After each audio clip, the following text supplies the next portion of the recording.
Well, hello and welcome to this, our back to school video blog. It's that time of the year when the summer holidays are drawing to a close and we're starting to get back into business as normal.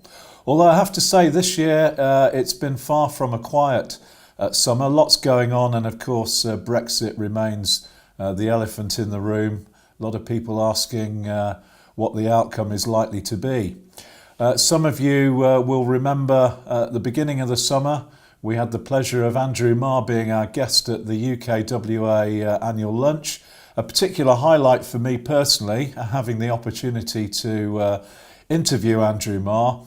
And we're still thinking how remarkable it was that he predicted all of the outcomes really of the Chequers Summit, which followed a couple of days after our event. Of course, since the Andrew Marr interview and the Chequers event, the flavour of Brexit has moved more towards preparing for the potential of a no deal. And people are asking me, well, what do you think this is going to mean for our industry?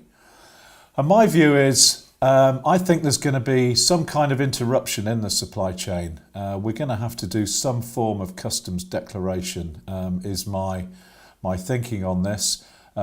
Maybe not a full 84 fields of data kind of customs entry, but some form of declaration as goods pass over the border, either pre-shipment, at the time of shipment, or post-shipment.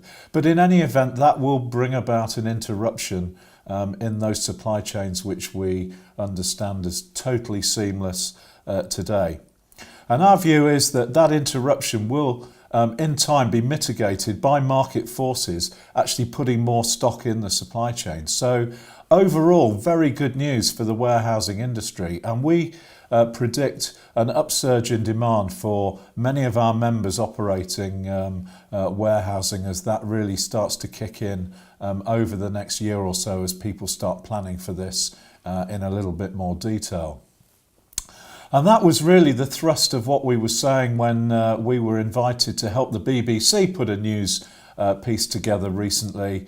BBC National News, it focused very much on the food sector, which again has been right at the forefront of the news headlines, possible shortages of food and pharmaceutical supplies. And again, we were giving a view from the UK Warehousing Association regarding how our members can help provide some of the solutions and find some of the answers to some of those challenges as they occur. And one of those solutions is the timely introduction of the UKWA Market Space portal.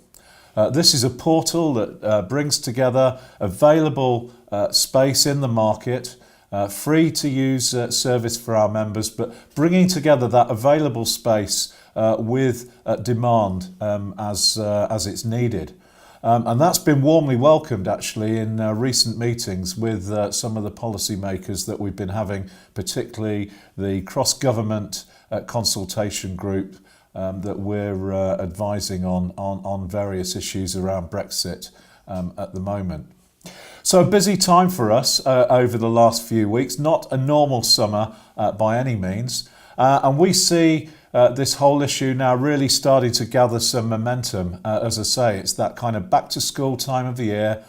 Parliament reconvenes this week, although they're only going to be around for a short time before breaking for the usual annual conference season. Which again is really going to put this whole Brexit agenda right in the forefront of the news. And really, I just want you to know that UKWA is going to be at the forefront of that. We're going to be leading the debate on behalf of our members, representing our members and the wider logistics industry to make sure that they have a voice in shaping the future policy of the country. So lots of information to share with you. You can find a lot of this on our website, the Andrew Marr interview, the BBC news piece, the details on UKWA Market Space, And also a lot of interesting and important events coming up, conferences and consultation meetings that we're going to be holding over the forthcoming weeks. So please visit the website.